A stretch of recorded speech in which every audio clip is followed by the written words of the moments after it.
할렐루야. 2월 2일 화요일 아침입니다. 오늘도 하나님의 말씀으로 주님과 더불어서 이 아침을 시작하는 우리 모든 성도님들 되시기 바랍니다. 오늘 하나님의 말씀은 누가복음 10장 25절부터 42절의 말씀입니다. 어떤 율법교사가 일어나 예수를 시험하여 이르되 선생님, 내가 무엇을 하여야 영생을 얻으리이까? 예수께서 이르시되 율법에 무엇이라 기록되었으며 네가 어떻게 읽느냐? 대답하여 이르되 네 마음을 다하며 목숨을 다하며 힘을 다하며 뜻을 다하여 주 너의 하나님을 사랑하고 또한 네 이웃을 네 자신같이 사랑하라 하였나이다. 예수께서 이르시되 네 대답이 옳도다. 이를 행하라. 그러면 살리라 하시니 그 사람이 자기를 옳게 보이려고 예수께 여짜오되 그러면 내 이웃이 누구이니까? 예수께서 대답하여 이르시되 어떤 사람이 예루살렘에서 여리고로 내려가다가 강도를 만나매 강도들이 그 옷을 벗기고 때려 거의 죽은 것을 버리고 갔더라. 마침 한 제사장이 그 길로 내려가다가 그를 보고 피하여 지나가고 또 이와 같이 한 레위인도 그곳에 이르러 그를 보고 피하여 지나가되 어떤 사마리아 사람은 여행하는 중 거기 이르러 그를 보고 불쌍히 여겨 가까이 가서 기름과 포도주를 그 상처에 붓고 싸매고 자기 짐승에 태워 주막으로 데리고 가서 돌보아 주니라. 그 이튿날 그가 주막 주인에게 데나리온 2를 내어주며 이르되 이 사람을 돌보아 주라. 비용이 더 들면 내가 돌아올 때에 갚으리라 하였으니 네 생각에는 이 세 사람 중에 누가 강도 만난 자의 이웃이 되겠느냐? 이르되 자비를 베푼 자니이다. 예수께서 이르시되 가서 너도 이와 같이 하라 하시니라. 그들이 길 갈 때에 예수께서 한 마을에 들어가심에 마르다라 이름하는 한 여자가 자기 집으로 영접하더라. 그에게 마리아라 하는 동생이 있어 주의 발치에 앉아 그의 말씀을 듣더니 마르다는 준비하는 일이 많아 마음이 분주한지라. 예수께 나아가 이르되 주여, 내 동생이 나 혼자 일하게 두는 것을 생각하지 아니하시나이까? 그를 명하사 나를 도와주라 하소서. 주께서 대답하여 이르시되 마르다야 마르다야, 네가 많은 일로 염려하고 근심하나 몇 가지만 하든지 혹은 한 가지만이라도 족하니라. 마리아는 이 좋은 편을 택하였으니 빼앗기지 아니하리라 하시니라. 아멘. 오늘 성경은 어떤 율법교사가 예수님께 질문을 함으로써 이제 시작되고 있습니다.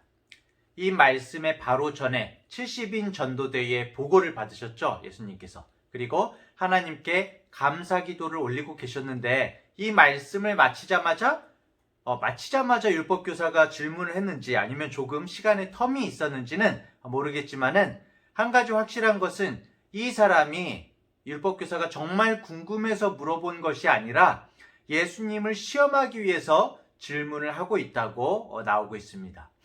그 당시에 제사장이나 바리새인들에게는 예수님께서 전통 유대인들이 매우 중요시하는 그 율법을 잘 지키지 않는다는 그런 소문이 있었습니다. 그도 그럴 것이 예수님께서는 안식일에 병자를 고치시기도 하시고 그리고 또 그들이 이야기 나누기조차 싫어하는 세리와 죄인들과 함께 교제하시는 그런 모습이 종종 목격되곤 했죠. 성경에도 나오고 있죠. 아마도 율법교사는 예수님을 향해서 율법적인 질문을 던져서 예수님의 답 속에서 조금이라도 고발할 만한 것, 책 잡을 만한 빌미를 찾으려고 했던 것 같습니다. 25절에 율법교사가 무엇을 해야 영생을 얻을 수 있는지를 묻습니다.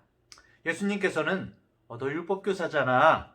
율법에 무엇이라고 기록되었지? 라고 이제 되물으십니다. 그러자 율법교사는 신명기 6장 5절과 레위기 19장 18절의 말씀을 인용해서 네 마음을 다하며 목숨을 다하며 힘을 다하며 뜻을 다하여 주 너의 하나님을 사랑하고 또한 네 이웃을 네 자신같이 사랑하라 하였나이다. 이렇게 답을 합니다. 여러분은 하나님을 얼마나 사랑하십니까? 그거야 하나님만 아시죠. 사람 속을 어떻게 이거 보여줄 수도 없고 이렇게 이제 말씀하시는 분들이 계실 것 같습니다. 우리가 예배를 빠지지 않으면 하나님을 사랑하는 것일까요? 통성으로 열심히 기도하면 하나님을 사랑하는 겁니까? 아니면 우리가 헌금을 많이 하면 하나님을 사랑하는 걸까요? 물론 그런 요소들도 관계가 있기는 하겠지만 내가 하나님을 얼마나 사랑하는지에 대한 증거이자 척도는 내가 주위 사람들을 얼마나 사랑하는지를 살피면 압니다. 내 가족, 내 친구, 내 주위 사람들을 배려하지도 않고 참아주지도 않고 품지도 않고 미워하고 멸시하는 마음이 가득한데 하나님을 사랑하며 예배를 드린다? 이건 좀 말이 되지 않는 겁니다. 어쨌든 율법교사의 대답에 예수님은 그 대답이 옳다고 하시면서 이를 알기만 하는 것이 아니라 행하라, 그러면 살리라 라고 그렇게 말씀하시죠. 책 잡을 게 없는 거죠. 그러자 율법교사가 자신이 더 옳다는 것을 보이려고 두 번째 질문을 하게 됩니다. 그러면 내 이웃은 누구입니까? 예수님은 이 율법교사의 질문에 이야기 하나를 해주시는데 우리가 잘 아는 선한 사마리아인의 비유라고 부르는 이야기죠. 어떤 사람이 예루살렘에서 여리고로 내려갔다고 합니다. 이 성경에서는 전에도 말씀드렸죠. 북쪽이 우리는 올라가는 거고 남쪽이 내려간다고 표현하는데 성경은 진짜 높은 지대로 올라가는 게 올라가는 거고 낮은 지대로 내려가는 것이 내려가는 거라고 이렇게 나와 있습니다. 그래서 예루살렘이 높아요. 여리고보다. 여리고는 지표면보다도 훨씬 밑에 있습니다. 이 예루살렘에서 여리고까지 내려가는 길이 굉장히 경사가 심하고 꼬불꼬불하고 굉장히 거친 길이었다고 합니다. 그런데 이게 굉장히 중요한 길인 거예요. 왜 중요할까요? 왜 이 길이 중요할까요? 바로 예루살렘에 있는 성전으로 오고 가는 길이었기 때문입니다. 그래서 이 길에 그렇게 도적대와 강도들이 많았다고 합니다. 사람들이 성전에 가서 재물을 사잖아요. 재물을 사고 바치기 위해서 돈을 많이 가지고 다니는 그런 길이었다고 합니다. 그런 곳에서 어떤 사람이 강도를 만난 거죠. 물론 가지고 있던 돈도 다 뺏기고 옷도 벗겨지고 폭행을 당해서 거의 죽게 되었습니다. 그때 마침 제사장과 레위인이 각각 그곳을 차례대로 지나가게 됩니다. 이 사람들이 예루살렘에 있다가 여리고로 내려갔다는 것은 뭘까요? 자기 순서의 제사장 역할을 감당하고 여리고가 집이든지 아니면 그쪽을 통해 가지고 다른 쪽으로 가든지 어쨌든 집으로 고향으로 돌아가는 그런 길이었던 것 같습니다. 그런데 이 제사장과 레위인은 이 피투성이가 되어서 쓰러져 있는 사람을 보고서도 피해서 지나갑니다. 이 사람들이 피한 이유가 뭘까요? 제가 어린이 설교할 때는 강도다! 강도 어디 있지? 나도 강도를 당할지 몰라. 이렇게 표현을 하지만은 사실은 이 사람들은 율법을 지킨다는 명목으로 피하는 겁니다. 율법을. 제사장과 레위인들은 이제 성전 제사와 관련된 사람들이거든요. 그렇기 때문에 자신을 모든 부정한 것들로부터 지켜야 할 의무가 내게 있다. 정결 예식을 나는 한 사람이다. 라는 그런 생각을 가지고 있습니다. 그래서 혹여나 떨어져 있는 피 한 방울이라도 밟을까봐, 부정해질까봐 최대한 조심하면서 피해간 거죠. 결국에는 이 사람들은 사람의 생명보다도 율법을 더 중요시한 것이죠. 요한복음 5장에서도 38년 된 병자를 예수님이 고치셨을 때에 유대인들은 안식일에 병자를 고친다고 비난을 했습니다. 진정한 안식일의 주인이 누구신지, 그 주인의 뜻이 무엇인지를 전혀 몰랐던 거죠. 물론 우리들은 이런 정결율법에 적용되지는 않지만 성경을 항상 읽으면서 제사장과 레위인을 손가락질 하지만 우리들도 스스로를 돌아봐야 됩니다. 우리도 사실 말씀은 너무나 잘 알고 있지만 그 말씀으로 생명을 살리는 것이 아니라 남을 정죄하거나 다른 사람들을 돕는 것보다도 율법에 갇혀있는 경우가 많거든요. 생명을 살리는 사랑이 없다면 과연 말씀을 많이 아는 것이 무슨 소용이겠습니까? 진정한 주님의 뜻대로 신앙생활을 하는 것이 아니죠. 자, 그런데 이 강도 만난 사람에게 반전이 일어나게 되죠. 어떤 사마리아 사람이 강도 만난 사람을 보자마자 불쌍히 여겼다고 나오고 있습니다. 아시는 것처럼 사마리아인은 외국인과의 혼혈 민족이에요. 그래서 이 민족적인 혈통을 중요시하는 유대인들은 이방인과 똑같이 이 사마리아인들을 멸시하고 천대했습니다. 그런데 그런 사마리아 사람이 이 쓰러져 있는 사람을 보자마자 33절에 보면 불쌍히 여기는 마음이 생긴 겁니다. 이 불쌍히 여김의 원어를 보면은 내장이 끊어질 정도의 아픔이라는 그런 원어적인 의미가 있습니다. 마치 복음서에서 예수님이 우리들을 불쌍히 여기신다, 긍휼히 여기신다 할 때 나오는 단어랑 똑같습니다. 이런 예수님의 마음을 지닌 사람이 바로 본문의 사마리아 사람인 것이죠. 이 사마리아 사람은 34절에 보면은 그 사람에게 가까이 갔습니다. 저는 이 본문을 읽는데 가까이라는 글자가 아주 크게 보이더라고요. 내가 정말 나의 이웃에게 어려운 사람들에게 가까이 가고 있는가 많이 돌아보게 되더라고요. 사마리아인은 자신의 옷에 피가 묻는 것 아랑곳하지 않고 갖고 있던 기름과 포도주를 그 상처에 붓고 싸매었다고 나옵니다. 사마리아 사람이 사용한 기름은 올리브 기름이죠. 성경에서는 이게 감람유라고 나오는데요. 잠깐 여담이지만은 이 올리브 나무하고 감람나무는 완전히 다른 나무입니다, 사실은. 그런데 이제 중국어로 성경을 번역하면서 중국 사람들이 알만한 나무 중에서 열매가 올리브하고 비슷한 나무가 바로 감람나무였던 거죠. 그래서 감람나무를 그대로 이제 차용해서 썼다고 합니다. 성경에는 사실 종종 그런 예들이 있습니다. 그런데 그렇게 중요한 건 아니에요. 왜냐하면은 진짜 의미를 전하는 것이 중요한 것이기 때문입니다.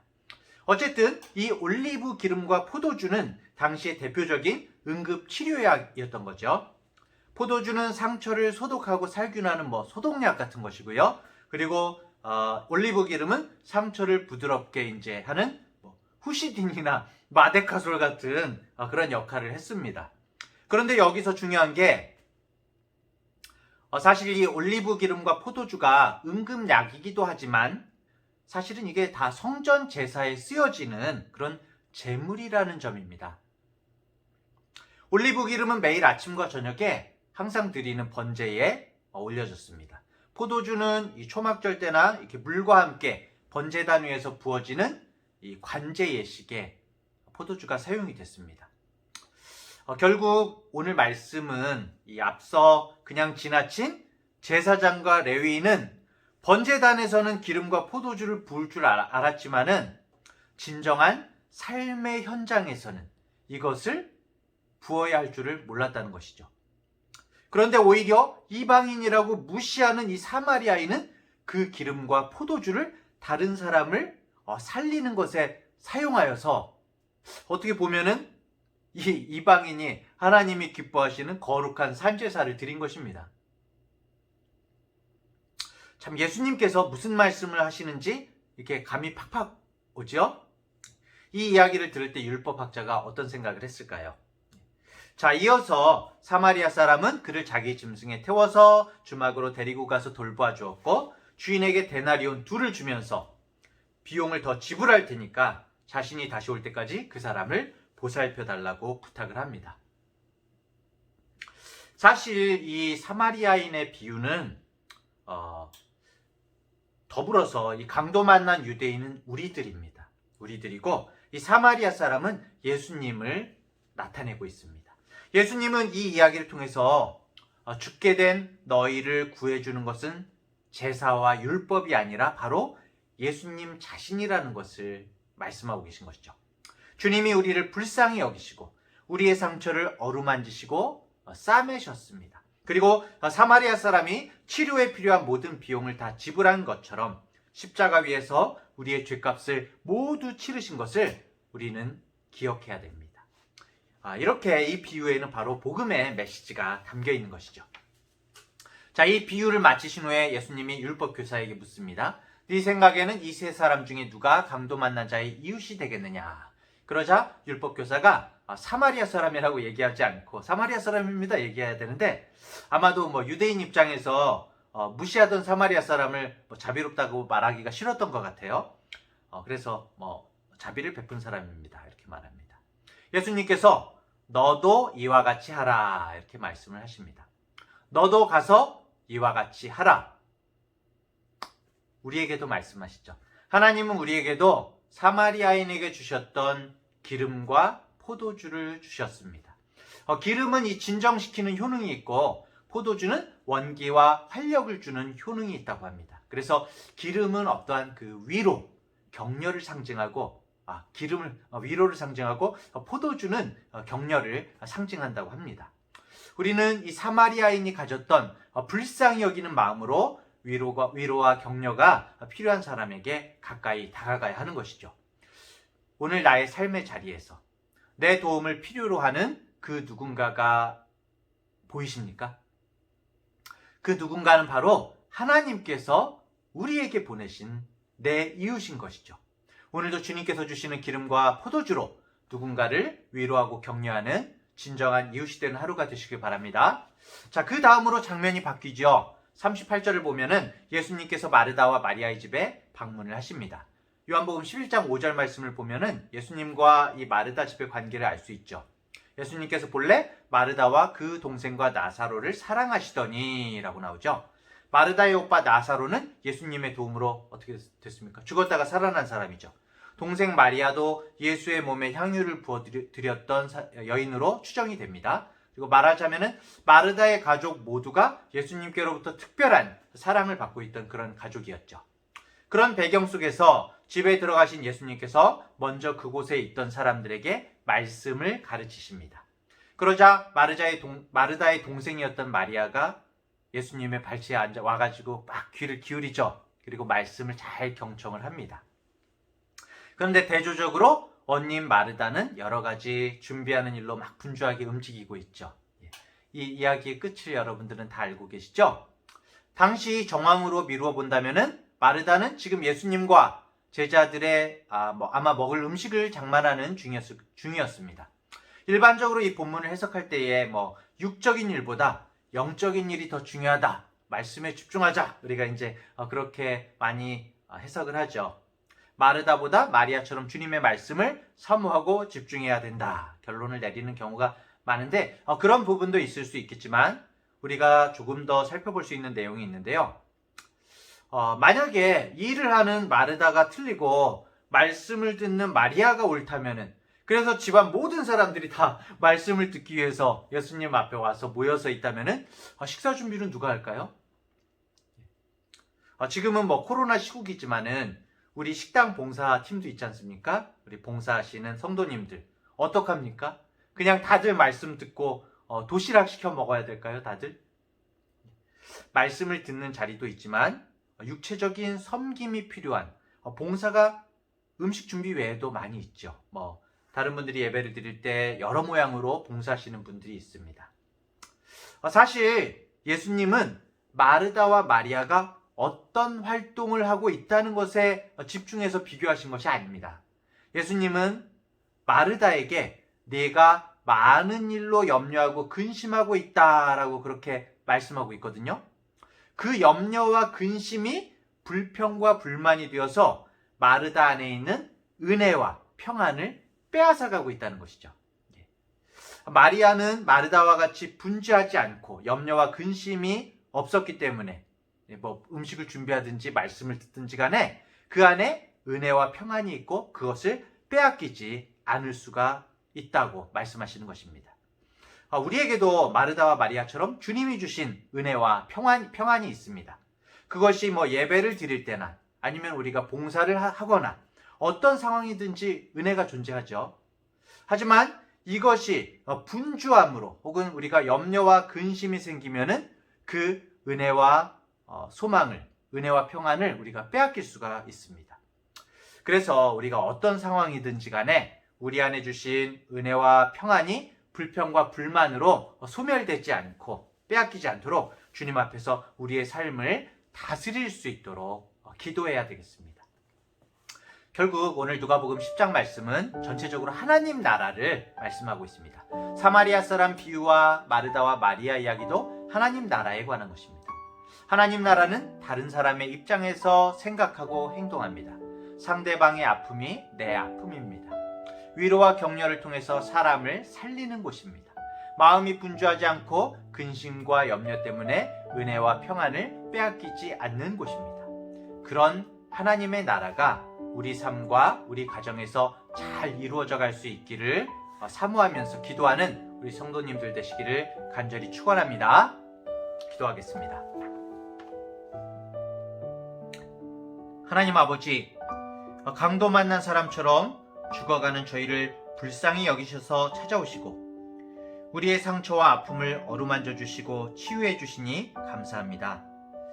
저희도 주님의 마음을 담게 하시고 그 마음으로 주님이 주신 기름과 포도주를 가지고 주변 사람들을 위로하고 격려하게 하여 주시옵소서. 하나님 아버지, 이제껏 내가 세운 기준에 따라서 내가 원하는 사람만을 나의 이웃으로 규정하고 선별적으로 사랑했던 잘못을 이 시간 고백합니다. 삶의 자리에서 현재 내가 만나고 나의 도움을 필요로 하는 그 모든 사람들이 아버지께서 저희에게 만나게 하신 우리의 이웃임을 깨닫게 하시고 가까이 다가가서 관심과 사랑을 베풀고 선을 행하기를 주저하지 않는 그런 영적 사마리아인으로 살아가는 우리 모두가 되게 주님 붙들어 주시옵소서. 주님 또한 우리의 과도한 욕심이 우리 스스로를 괴롭히고 자신이 세워놓은 기준대로 주님을 섬기기에 급급함으로 염려에 쌓여있고 근심에 쌓여있는 우리를 긍휼히 여겨주시옵소서. 주님이 주신 은혜와 평강을 빼앗기지 않도록 근심과 염려가 생기지 않도록 날마다 성령의 능력을 구하며 바른 선택을 하며 살게 하여 주시옵소서. 늘 말씀에 귀 기울이며 우리의 내면을 말씀으로 충만하게 채워나감으로 하나님 아버지를 기쁘시게 해드리는 온전한 삶으로 주님 앞에 나가길 원합니다. 우리 모든 중앙대학교의 성도들 그렇게 될 수 있도록 성령께서 인도하여 주시옵소서.